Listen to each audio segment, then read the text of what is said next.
All right, welcome to the Hardware Asylum Podcast. We are doing something very different, as you can probably tell, since I am doing the introduction.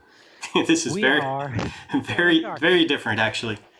we are like most of the known world, uh, in social isolation, social distancing extremes, which means that we have locked Dennis away somewhere deep in the Hardware Asylum Labs, as Yeah, you can see I on his can't, screen. I can't even touch a Darren. He's not over Oh here at all. Oh, no. Um, yay! And I am coming to you, I guess, from the Hardware Asylum Annex, which is my at home office, where I have been spending a great deal of my time in social work from home isolation. Yeah, But we didn't want that to stop us from coming to you guys this year with a podcast. yeah. And we thought we would do something a little bit different. It's not going to be edited like our normal podcast, so this will be just a stream. It might be a little bit longer than a half hour. It might be shorter. I don't know. A little video extra, if you will. So, because we haven't had the opportunity to get together and do the things that we normally do to prep for our podcast, or even really the normal way that we do reviews, or the normal way we do really anything, like everyone else out there, this will be fun and different. I hope But so. that does mean that we are mostly talking about things that are going on in the hardware community and things that are going on while Dennis is sequestered at home working on his information. You may have noticed a surge of reviews as we've tried to keep ourselves busy as well, that hopefully will continue.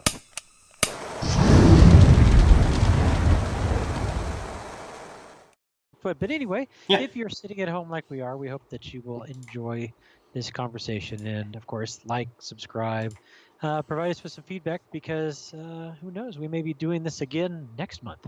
Yeah. And hopefully it'll be a little bit smoother. Well, with that in mind, Dennis, I know you've been working on some projects, and I thought maybe this is a good opportunity to talk a little bit about those things. Mhm. And I know most recently we talked about some video card overclocking that you've been working on, and quite a bit actually. Yeah. So at CES, I'm going to switch the views here. At CES, EVGA announced the RTX 2060 KO, and this was a low-cost version of the RTX 2060. I mean, they were selling it for $250, but it's also a very small form factor. And since we have video, I keep forgetting this. I should get the card. One sec.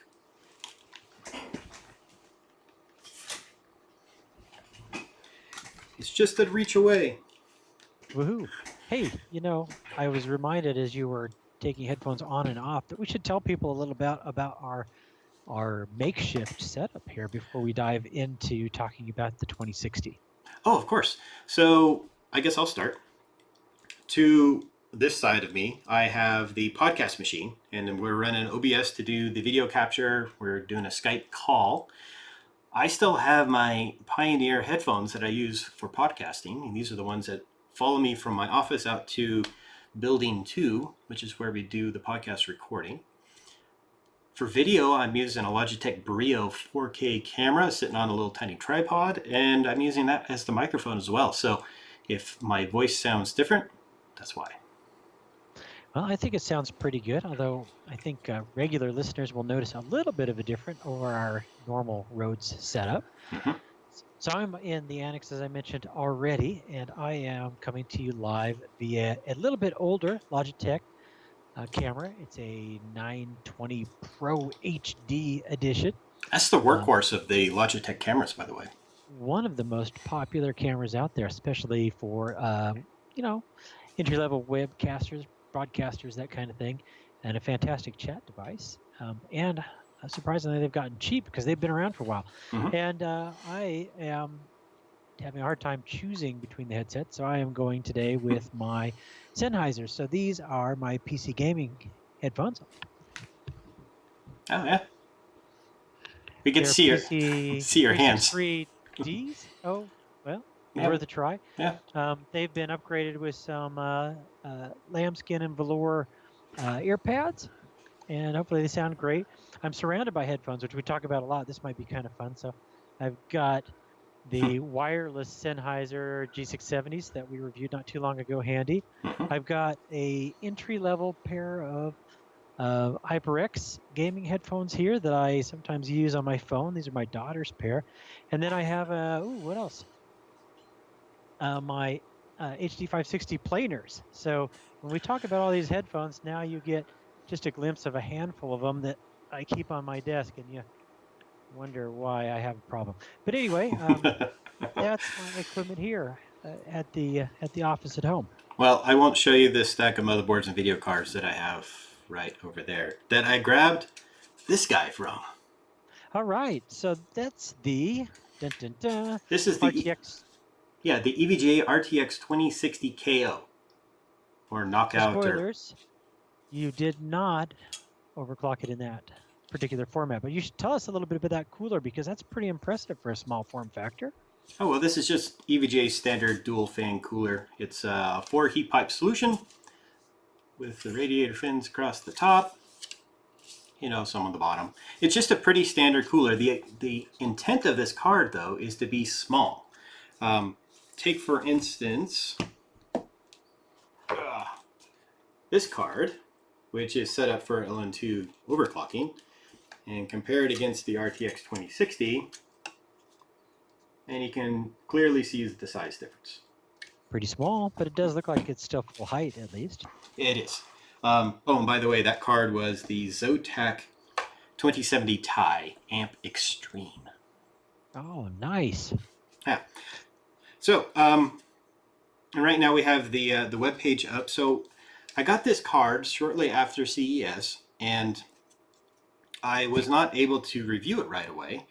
And a lot of other reviewers had their review, their articles posted on it. And I thought, well, everybody knows how fast an RTX 2060 is. And the KO is no different than that. The only difference is, we still have the backplate, we got the dual fan cooler. It's a lot smaller, and it's not necessarily designed as a performance solution. It's designed as an economical one. The GPU in here is actually the silicon based off of the 2080 and the 2070. What NVIDIA did, though, is that they have some of them that don't make it. They have manufacturing problems, so to speak. So Back to the miners. So what they did is they basically fused off the SMX units to make it an RTX 2060 and then resold it. But it is the same silicon that was intended for a 2070. The TU104. One thing I noticed about it is that it has way less plugs on it than some of the higher end video cards, and you didn't show that.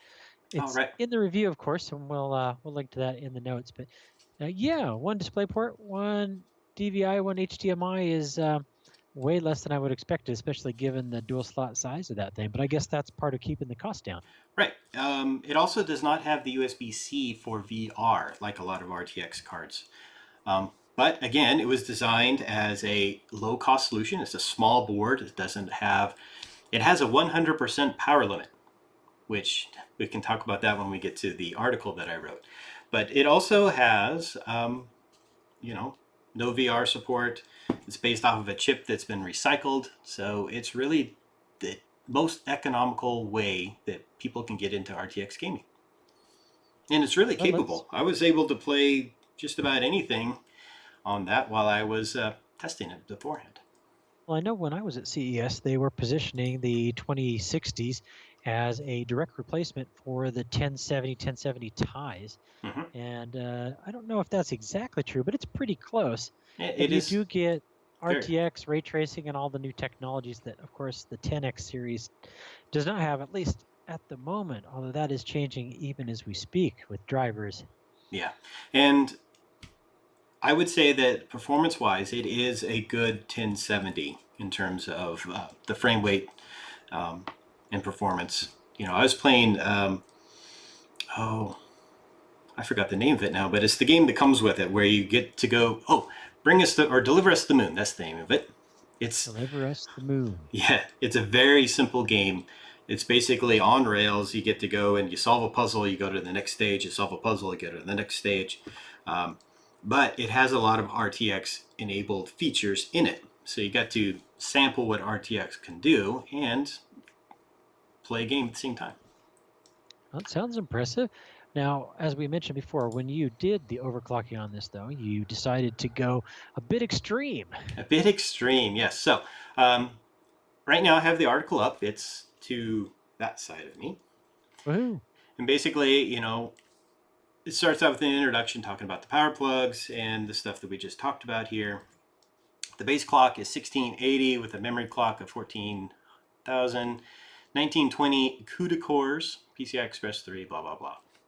Everything that we know about the RTX 2060. Right. And then we break the card down. Obviously, I like to take things apart just to see how they work.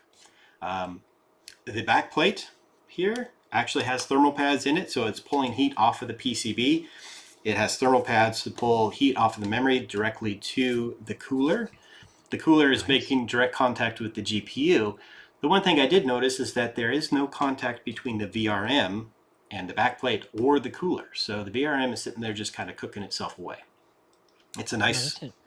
Interesting design choice there. Yeah, well, it's a nice small 4-phase VRM. And the idea is that since you're not overclocking, you're not going to be stressing it. It's going to deliver the right amount of power. And it's probably staying within spec. However, later on when I was overclocking this thing, that was the one item that was always hot. Go figure, right? That makes sense because you're putting a lot of load on that when you try to overclock. Mm-hmm. Now, when I took the card apart, we got to do our Sub-Zero prep. Now, I showed you the 1070 Ti here. It has the evaporator on it. It's got some insulation on the back. And something that you may or may not be able to see is right along here. I painted it with liquid electrical tape. And the idea... We talked about that before. Yeah. The idea with liquid electrical tape is that you create a watertight seal, just like what electrical tape would do for an electrical circuit. And it's just like putting Vaseline on the card, except that I can peel it off if you put it on thick enough. Because it basically just makes a, for the lack of another term, a skin-tight leather seal on the silicon. Now, we've talked a lot about this in the past, but just bear with me a little bit. I know that you just talked about Vaseline, and we've talked quite a bit about kneaded eraser, and then this would be the liquid electrical tape. Is there a pros and cons there? Why you chose that for the video card? With the video card, there is a, a size limitation. So, well, a good example here. The 1070 Ti, you see how thin that is with with the evaporator on it? Well, if you turn that around, here is the I/O panel. If you want to have these cards sitting side by side, you can't have your evaporator or anything front or back beyond that point. Right. Otherwise, you cannot have a second card right next to it. At least that's the intent. Now, a lot of people just do one card, and that's why you have some of the fat pots that are yay wide, but you only have one card in there. So that's it. The size doesn't matter. But the point that does matter is right here across the top where the evaporator and the card meet. Now, if I put kneaded eraser on there to protect from condensation, I wouldn't be able to get this evaporator on there at all. It wouldn't fit. Now, the Vaseline is a quick and dirty method that works really well in high humidity areas because oil and water don't mix. Around here it's pretty dry. And while you can use liquid electrical tape in Taiwan and whatnot, you can use it here, you can use it there. The idea with liquid electrical tape is that I don't have to deal with dirt. Okay. So it takes a little bit longer for it to prep. It takes about a day for it to cure to the point where I can actually put something on it. And then when I'm done, I can peel off the rubber, so to speak. Whereas if I was using Vaseline, then you would have to go through the dishwasher, and I don't really want to do that. Yeah, no good. Yeah, but also they, the pro overclockers that use Vaseline or petroleum jelly, they also have a stack of these things, and they're just quickly, I got to get this prepped. I want to see if it's any good. So they're doing a lot of that for binning, and when they're done, they set it aside and then they'll re-prep it, and then that's the card that they use for their overclocking runs. And when they're done, a lot of times they just go into the trash because they're either burned up or they need to go back to the manufacturer. once you pull the cooler off and put something like that on there, you're not going to be in RMA mode. But I like to be able to put the coolers back on and use it later. So with Vaseline, you wouldn't be able to do that. Well, I'm looking at the pictures here in the review, and it definitely does not look like the same pot that you just showed us on that full-size video card there. So maybe we should talk a little bit about that. Okay, so we're on page 3 of the review right now, which everybody that's watching this video can see that. At the very top, above the GPU, we have the power socket off to the right, and you see that there's 3 bumps and a square there. Yeah, okay. Okay, so that is a power phase. So there is a memory power phase or some sort of a power phase there. There's 3 capacitors and a choke at the very top of the GPU. Now that area is where this container be. It's like right here. And so I would not be able to put this container on that card because it would not fit. And I started exploring putting a big copper shim in there. I started looking at other ways to try to mount the pot. It just wasn't going to work. So I used my GPU pot instead. Ah, that's why it looks so big. Okay. Yeah. So basically what I did here is I used a PCI Express ribbon that we normally use for vertical GPU mounting.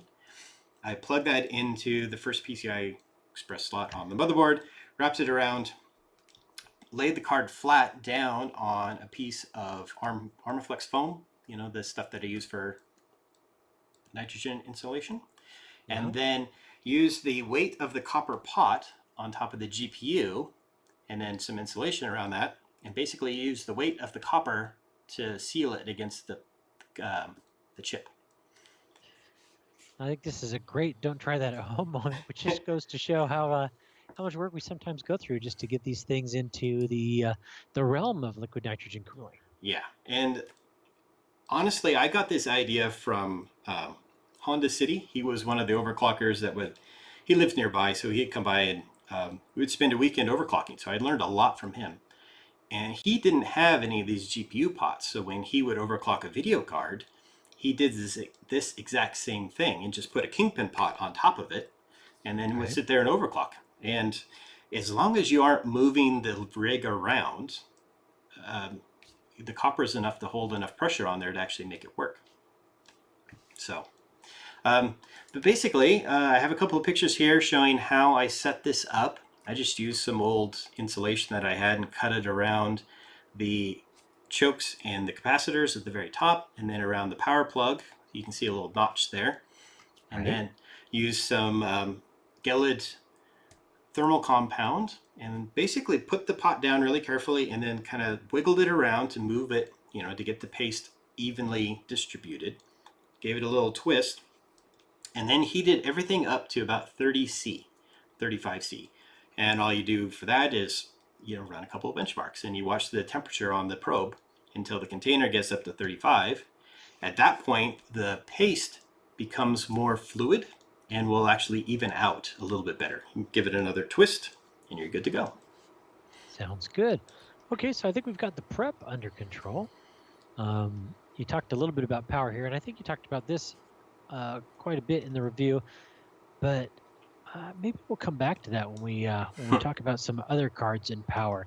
Yeah. So for now, let's talk about how well it overclocked, or your results at least. Well, it didn't overclock very well at all. And the reason being, remember earlier I talked about how the power target was at 100% on this card? Right. Well, that's the slider that you run in NVIDIA Precision. So at the very top, some cards that are designed for gaming will give you like 110% or 120%. This Zotac card will go to 140%. And what that is basically the power limit. So there's power coming into the card, it's being detected by the circuitry there, and it's only allowing a certain percentage to actually make it to the card. That is what determines the boost level. So when you are running a card that is cool, if you keep a card cool, it will run faster than the advertised speed due to NVIDIA Boost. That's Okay, makes where sense. you can have a 1980 or a 1680 megahertz card like what we have here, but it will run 1980 if you keep it cool. And it will run 2020 if you put liquid nitrogen on it, because it makes the chip a little bit more power efficient. But we also are running into the performance cap where it's like, well, you're nearing what the overcurrent protection is going to be, or we're going to be shutting this card down. Basically, I got an extra 128 megahertz out of it or something like that. It wasn't really a lot to write home about, but it was quite fun to explore how fast this card would go and how much better the benchmarks could be. I have a screenshot here from the Precision X1 where I have the core set to 2280 and the memory would go all the way to 8000 with help of some liquid nitrogen. But that didn't really equate to much in terms of extra performance in benchmarks, but it did kind of level out the peaks and the valleys and give me a slightly better score. Interesting. Okay, well, I know that EVGA has a line here, so where does the 2060 KO sit in the line? The KO is at the bottom, actually. It's at the very, very bottom. So this is an entry-level gaming card, I would say, is a safe way to describe it. Yeah, well, as I mentioned before, this is a budget-minded card, from a reclaimed GPU. When they were on sale, they were $250. I think they're $300 now. And there's two versions. There's the KO regular, like what this one is, and then the KO Ultra, which gives you an extra 20 megahertz or something like that. It's not a lot to write home about. And if you're in the market for this particular card, I wouldn't bother going for the Ultra, because if you could, get like the XD Black or whatever it is, the next level up. Okay, that makes sense. So overall, not the great overclocker, but not, I'm sure, a huge surprise being an entry-level 2060 card. No, so what's your opinion on this thing at the end of the day? It is a great card for anybody who's wanting to get into RTX gaming. It is, if you're on a budget and you want to have the latest card, or the latest technology, I should say, the 2060 KO is a good one to look at. There's other manufacturers that have similar cards, so find which one you like and, color patterns or something, and go for it. There you go. Well, and of course, pay attention to what type of cooler you're getting, because in the entry-level cards, you can frequently get a really good aftermarket cooler like the Frozone or something for not a lot more money as well. No. So something to pay attention to when you're shopping your cards. Yeah, and speaking of cooling, the cooler on here does an extremely good job for the power target that it is given. One reason that this is only limited to 100% is because, one, the input power, and two, the amount of heat that this cooler can dissipate. So even if you could put a better cooler on this particular card, it's not going to make it go any faster. Excellent. All right, well, RTX 2060 KO overclocking experiment with liquid nitrogen in the books. Yes. Well, I think you should talk to us about what else you've got handy in the lab there today. All right, so being stuck in the lab and doing a little bit of LN2 overclocking, mostly just for fun, got me thinking that there is another level to LN2 overclocking, and that's the one where you pull all the punches. Okay. And you do something like this. Well, that's an impressive looking board, but I don't know what it is. Oh, I see EVGA on it. Yeah, so this is the EVGA Epower V. Oh. Now, the history of the ePower goes all the way back to the days of when Shimino was with EVGA, and even before that, where he would take high-end video cards that maybe the chip burned up or something like that, and then he would cut the VRM off. And then completely, just basically zip off of here, and then rewire that VRM into another card to remove like an overcurrent protection or an ultra voltage protection, or to replace 4 power phases with 10 power phases, Wow. all in the name of removing any sort of a limit like what was on this card and be able to push the chip and the memory as fast as possible. That all sounds pretty good. Yeah, so this guy right here is the 5th version of the ePower. One of the first versions was based off of the VRM that was on the X58, you know, in the Helium days. Oh, wow. Okay. So that was the same VRM design that they put on the video cards, but they put it on a power board. And then this power board, that overclockers would get a hold of this and modify a video card, put this on there, and basically have unlimited power to run your GPU. Unlimited power sounds exciting. So how does it work? Well, it's pretty simple, so to speak. So you see all these copper pads on here, right? Yes. Okay, so some of them have a minus sign, some of them have a positive sign, and some of them are completely separate in pluses and whatnot. So what we have here is power rails. So this wide guy right here is a GPU or a V-core power rail, and it runs off of 10 of these power phases. This one up here is a VDIM power rail, and it runs off of these 2 phases up at the top here. So what you do is, and I think we talked about this on a podcast, but I don't remember which one. But right here, this is a pretty old, it's a 8800 GTX. And it's got a 4-phase VRM here.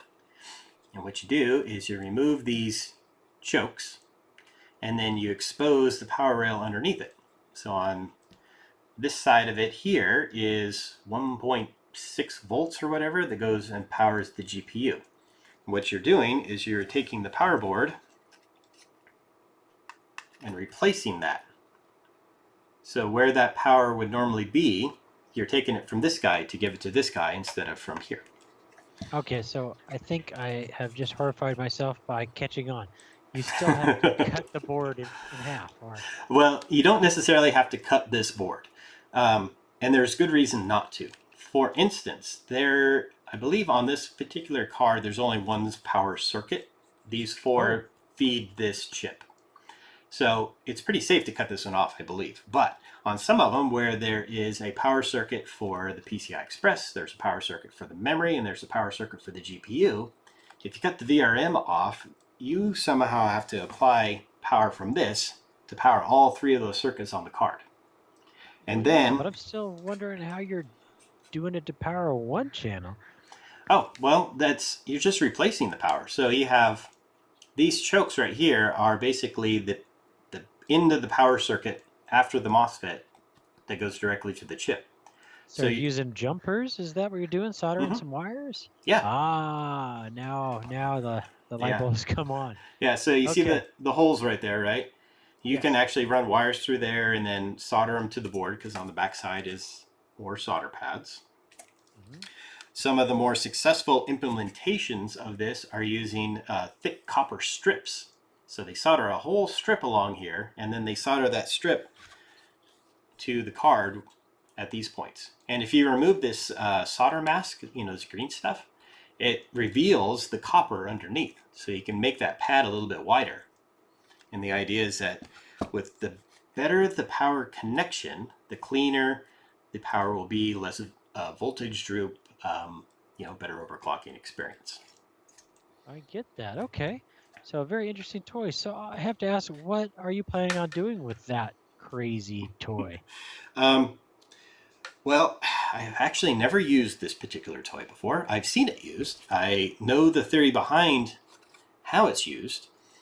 The intent is to put it on this card and overclock it just to see if it works, for one. I see. Some video cards were sacrificed to learn how to use the EVGA Duo. Right. Now, in the past, a lot of overclockers used boards similar to this to overclock 260s and 280s and 285s. That was a really popular mod back then. Some people were doing the 8800s as well. I even saw a post where they took one of the 8800 Ultras and soldered it onto an 8600 GTS, which didn't make much sense to me, but they were taking one video card to sacrifice to power another one, which was kind of fun. This particular board, though, would power this particular card. I don't think that is going to be my end goal, but it is definitely something that I could do to take the RTX 2060 KO Overclocking Championship or whatever. There you go. It's not necessarily a very viable, not a very viable solution, especially considering that EVGA has versions of this card that have a much higher power target built into the BIOS. So you could just get one of those cards and do the same thing. But I've always wanted one of these things, and they were on sale partially due to the current economic situation. But also, these have been on the market for a year, and I guess they didn't sell out of them, so, put them on sale.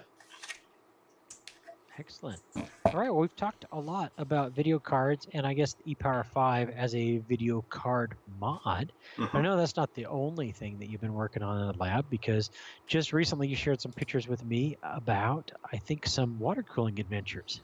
Yeah, so at CES this year and the year before, I got to talk with the guys over at ModMyMods, and they talked to me about a new product that they're going to have, their own product, because normally ModMyMods is just a store. They go there and you can buy water cooling gear, cases. They have a CNC or a laser machine or something like that where you can send in case panels and they will cut designs out for you, which is kind of fun. But they are releasing their own line of coolant that they call Modwater. Now, I didn't set this up beforehand. I want to try to share these pictures. So give me a second. Okay. Oh, not that one. All right, so podcast 3. This is where we're doing things on the fly, people. Don't push the wrong button. Haha. So I have the browser window here. I'm going to get rid of that window. Boom. And then I'm going to add this window. Right here. It's like movie magic, only nothing's happened yet. Nothing, not yet. Soon though, soon. Boom. All right.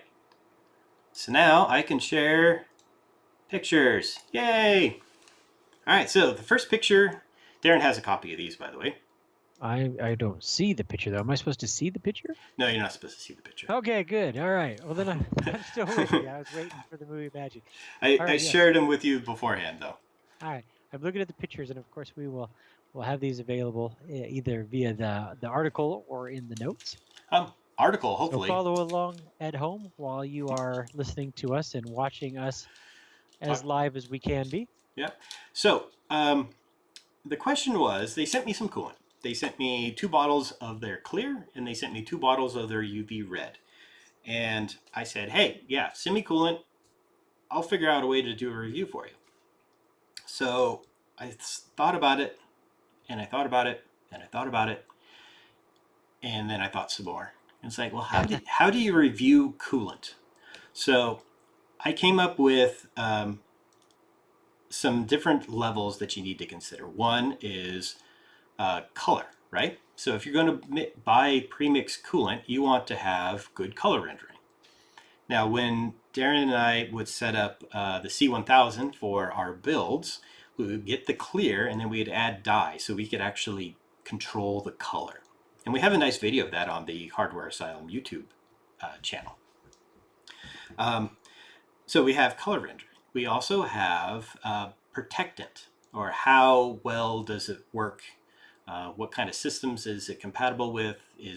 Can it be used with mixed metals in your loop? Everybody says, oh my God, you can only use copper. Well, that's true if you have only a certain kind of coolant. For instance, the Thermaltake C1000 has a whole lot of glycol in it, which makes it compatible with mixed metals. It's the same chemical that goes in coolant for an automobile. And automobile is the epitome of mixed metals. We have iron, we have aluminum, we have brass, we have plastic, we have everything in there. And also a very harsh condition between, negative 30 degrees and 240, 260, depending on how hot you want to run your car. A PC does not have the same conditions like that, but we need to protect the components for longevity purposes and leaks and stuff like that. And the last one was performance. And this would be like cooling performance, right? So I devised a rig that would allow me to test the cooling performance and also the color performance based off of just pictures and whatnot. And you can smell it as it's being put in. You can kind of tell what's inside it. So these pictures are the rig that I put together for testing the cooling performance. And the first, talk us through it here. Okay, so basically the loop is set up with an XSPC Protium 120 reservoir pump res combo. It's basically I got a D5 pump. It's got the nice glass reservoir and a plastic tube in the middle, which I know from experience can be stained quite easily depending on what kind of coolant you're putting in there. Premature, basically. And I mounted that to a 280 Alpha Cool radiator with two Thermaltake 140 millimeter fans. Okay. I hooked that entire loop into the phase. Now, we did a video where we made a drink machine, and that's on our YouTube channel. I might be able to link that down in the show notes. But that, to chill that loop and overclock our processor, I had the cooling loop hooked into my phase machine. So I had a CPU block connected directly to the phase. The liquid was pumping through the loop and being chilled by the phase machine going through the CPU block. Call it a hyper-cooled radiator. It's very small. It's only like a big. So this next picture that we're looking at right now is the different temperatures in the loop. So the temperature at the top is the sensor of the fluid before it reaches the CPU. The one below it is the temperature before it goes into the reservoir. The top temperature here, T1 on the X-Tech, this is a more accurate one because this is off a K-type probe, and this is the coolant temperature inside the reservoir. And then the one below it is T2, that is the phase head temperature. So the picture that you're seeing here is basically when the loop was already chilled to 4 degrees, I pulled the plug on the phase and it started to warm up as the coolant was being circulated through the loop. It was still at 5 degrees centigrade though. Yeah, not much difference really between the two. Nope. This next picture here shows the entire loop. So we have the temperatures off to the right. Here's the, over in the upper right is the block in the phase head. And if you can just follow the lines here, the water comes down, goes into the CPU. The CPU I'm using is a 3960X Threadripper. I had to think about that for a second. Ooh, Threadripper. Yeah, might as well use some of this Threadripper, and it is a super hot processor, so, might as well, right? Yeah, now I want to stop you for a second because in the background, those 3 containers that look like auto oil containers, that is the ModMyMod water containers. Yep. And I'm not sure that that's immediately obvious if you don't know what you're looking at there. That is a very good point to bring up. Yes, in the background are the containers that the ModMyMods Modwater comes in. There's a mouthful. Yeah. I praised them about this at CES. The containers are perfect because, anyone that's ever worked on a car is going to recognize this as an oil container. People that have not worked on a car probably should pick up a wrench and learn how to work on a car. But it does give you great control over your pores. It does. Which is why that design is so popular for automotive. Mm-hmm. And very durable. They don't take up a lot of space. I'm kind of impressed. There's a reason why that is an industry standard. Yes. The one thing that it does not give you a chance to do is see the color of the fluid before opening it. So that is probably one of the drawbacks from it. But as we'll see later, the color rendering is quite good. Okay. Uh, Well, in please the continue. picture, you can see that I'm using the RTX 2060 KO that was pictured here. Even after it was overclocked and abused, it still works great. So I'm using it on the bench. But it is not water cooled. It is not water cooled; it's air cooled. Okay. But the T blocks right here and right here, those are where the temperature sensors are. And if you follow the probe here into the res, that is the res temperature. Later on, I decided not to use the res temperature as a measurement point because it was inaccurate, believe it or not. Okay. Here is a picture of I drained the fluid. So this is later on actually. This is the C1000 coolant. I drained it because I tested that, and then I went to the ModMyMods fluid. And as you can see, it didn't stain anything. There's no extra residual color. Nice. And here is the ModMyMods UV red, or red UV. Slightly pink, don't you think? I do think it's slightly pink, but all UV seems to wash out into sort of that neon color scheme. That's just kind of the way it's been for years. And now But here I pulled out the a UV cold cathode. that's kind of what I was going. I was looking for what was the light source here. Okay. And this is what it looks like under UV. It basically becomes somewhat opaque. And it depends on, on the right we have a flexible tube. In the center we have a glass cylinder. And on the left we have a, I forgot the name of it. Yeah, we have a hard line, which is PTG. Yeah, I forgot what it's called. Anyhow, yeah, we have a hard line here. It's not glass though, it's plastic. And it's not acrylic. Yeah, it's not acrylic. Okay. PETG, that's what it is. And if you notice down here at the bottom, on this picture, it's black, right? Yeah. And in this picture, it's a bit discolored. That is because this particular fitting was one that we used with the C1000 opaque back in the day and had a bit of a leak.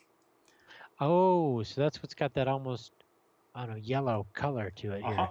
Yeah, so it turns out that the C1000 coolant, the opaque, is UV reactive. Basically, it's the white particles in there that make it opaque, is reacting to the UV light. Now we know. I thought that's not a crime scene thing. There wasn't any sort of fluids being transmitted there. It's just coolant. I'll zoom in close and see if you can find fingerprints, right? Yep. Here's another shot of the UV container. And here is what it looks like once the red UV has been drained from the loop. And as you can see, there's no residual color, no staining. It's a very non-staining fluid, and that makes me very happy. Well, it looks really attractive, especially under UV. I feel like it's about time for UV to make a comeback. But right now, programmable RGB seems to be the rage. So we'll see if UV builds come back around. Everything old is new again. Yes. Now, in terms of performance, we can wait until the article comes out, but I can tell you that the Modwater does contain a slight amount of glycol. So it's not a straight water with some dye in it like our Primo Chill fluid that we were going to use in your build. But it doesn't have as much glycol in it as, say, the C1000 from Thermaltake. And that is an important point to make because when you order this fluid, you can tell them, I have mixed metal in my loop. I need to have more glycol. And they will mix their Modwater, because they mix it there, with a little bit more of the protectant before they ship it out to you. Wow, that's really cool. Yeah. So it's not as easy as just going down to the store and picking it up and buying it. I mean, you can go to ModMyMods.com and pick it up from there. But if you have a special situation, you can talk to them and they will accommodate. Well, I think especially given the current economic state, if you are in the market, this is certainly a great company to help support as we go through these tough times for smaller companies. The ModMyMod guys, really great guys, and we appreciate their support. And again, I think some pretty cool stuff going on there. And I can't believe that you can just order it custom. That's just the icing on the cake. Yeah, definitely. So that's our show. We don't really have an intro or an outro. That was one thing that I forgot to do, so maybe we'll add them afterwards. But let us know what you thought. Woohoo! Well, hopefully you enjoyed this, and with a little luck, we'll be back shortly with a second episode or an extra. So, from the Hardware Asylum outbuildings and deep in the lair of the Hardware Asylum bunker, if you will. Yeah, the labs. Yes. The Ninja We Labs. hope you check us out and enjoyed this podcast. Thanks for tuning in.